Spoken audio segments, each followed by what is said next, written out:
Thanks for watching. Don't forget to like, comment, share and subscribe to Mufti Tariq Masood, famous scholar.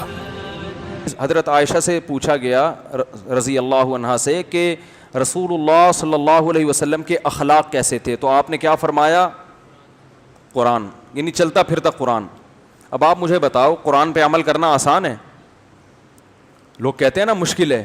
جس پیغمبر نے سب سے پہلے خود قرآن پہ عمل کر کے دکھایا ہو، یہ عمل خود اس پیغمبر کے نبی ہونے کی دلیل ہے کہ اپنی تعلیمات کو سب سے زیادہ خود فالو کر رہے ہیں، سب سے زیادہ خود.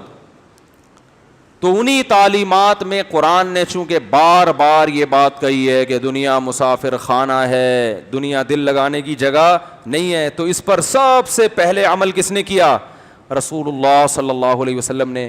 آپ نے دنیا کو ایسا مسافر خانہ سمجھ کے بتایا، دکھایا کہ آج ہمارے لیے اس بارے میں نبی کو فالو کرنا بہت مشکل، ایسا دنیا کو مسافر خانہ سمجھا.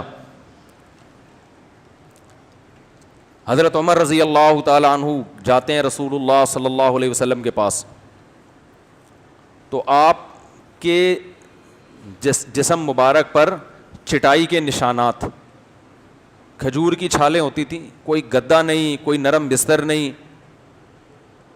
اور جب گھر کا سامان دیکھا تو ایک چمڑے کا مشکیزہ پیالہ لٹکا ہوا ہے پانی پینے کے لیے، یہ کل کائنات. تو حضرت عمر فرماتے ہیں میں اپنی آنکھوں پہ قابو نہیں رکھ سکتا. میں نے عرض کیا یا رسول اللہ، قیصر و کسریٰ جو اللہ کے نافرمان ہیں، جو خدا کو نہیں مانتے، ان کے تو محلات اور صبح و شام عیش و عشرت میں، اور آپ سید الانبیاء، تمام پیغمبروں کے سردار، آپ کا یہ حال. تو اب آپ دیکھیں نبی نے جواب کیا دیا.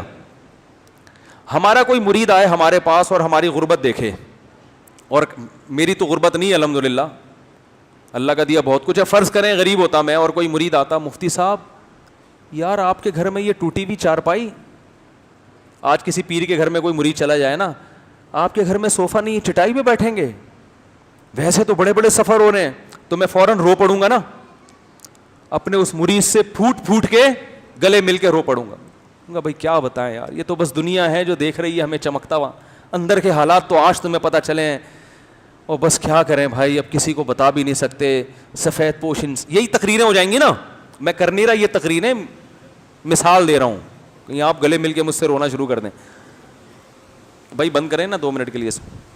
تو پھوٹ پھوٹ کے رونا، پیر ایسے ہی کرتے ہیں، جاہل پیر جو ہوتے ہیں نا.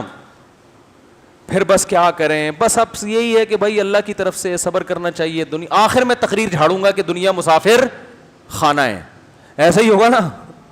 بس کیا کریں، صبر کریں. اور آپ جیسے جب نالائق مرید ہوں گے تو پھر یہی ہوگا. بزمان حال یہ بھی کہہ رہا ہوں گا اس کو میں. ہمارے نبی صلی اللہ علیہ وسلم نے یہ نہیں کیا جیسے آپ کسی کے غم میں اس کے ساتھ شرکت کریں تو اس کو بھی رونا آ جاتا ہے. بھائی کسی کا بچہ مر گیا، وہ بیچارے کو 2-3 دن کے بعد صبر آیا، آپ گئے گلے مل کے رونے لگے، تو پھر اس کو دوبارہ رونا آتا ہے نا تھوڑی دیر کے لیے. تو بھائی کوئی ہم ہوتے غربت میں پڑے ہوئے ہوتے، صبر کر کے بیٹھے ہوئے ہوتے، کوئی مرید آ کے روتا 2 آنسو بہاتا، یار آپ کی یہ حالت، تو 4 آنسو ہمارے بھی اس موقع پہ نکل جاتے، اپنا غم یاد آ جاتا نا. نبی صلی اللہ علیہ وسلم کو یہ نہیں کہ آپ کی بھی آنکھوں سے آنسو ٹپکنا شروع ہو گئے کہ عمر تم نے میرا غم یاد دلا دیا، واقعی میں اس غربت میں. نا نا نا نا نا نا نا. آپ صلی اللہ علیہ وسلم نے حضرت عمر سے فرمایا تو اتنا عقل مند ہو کے ایسی باتیں کر رہا ہے، تجھ سے یہ توقع نہیں تھی، تجھے کیا ہو گیا؟ بجائے غمزدہ ہونے کے آپ صلی اللہ علیہ وسلم حضرت عمر سے کہہ رہے ہیں تم جیسا عقل مند ایسے کر رہے ہے، تمہیں کیا ہو گیا؟ کیا تمہیں پتہ نہیں ہے ہمارے لیے آخرت اور ان کے لیے دنیا؟ تو یہ تو اللہ نے جتنا ہمیں دے دیا یہ بھی بہت ہے، ہم تو آخرت کی امیدیں لگا کے بیٹھے ہوئے ہیں. پھر آپ نے فرمایا میری مثال اس مسافر کی سی ہے جو سفر میں ہو اور درخت کے نیچے کچھ دیر آرام کرنے کے لیے لیٹ گیا ہو. تو ہم تو کچھ دیر یہاں آئے ہیں لیٹنے کے لیے، 2 نوالے بھی مل جائے بہت ہے. یہ تھا دنیا کو مسافر خانہ سمجھنے کا تصور. اور آپ صلی اللہ علیہ وسلم کو اللہ نے پیشکش کی کہ یہ احد پہاڑ سونے کا بنا دوں، فرمایا کہ نہیں، اے اللہ میں یہ چاہتا ہوں ایک وقت پیٹ بھر کے ملے شکر ادا کروں, ایک وقت بھوکا رہوں تو صبر کروں. دیکھو جب تک بھوک نہیں لگتی کھانے پہ شکر کی توفیق نہیں ملتی. ایک وقت بھوکا رہے گا پھر ملے گا تو شکر ادا کرے گا.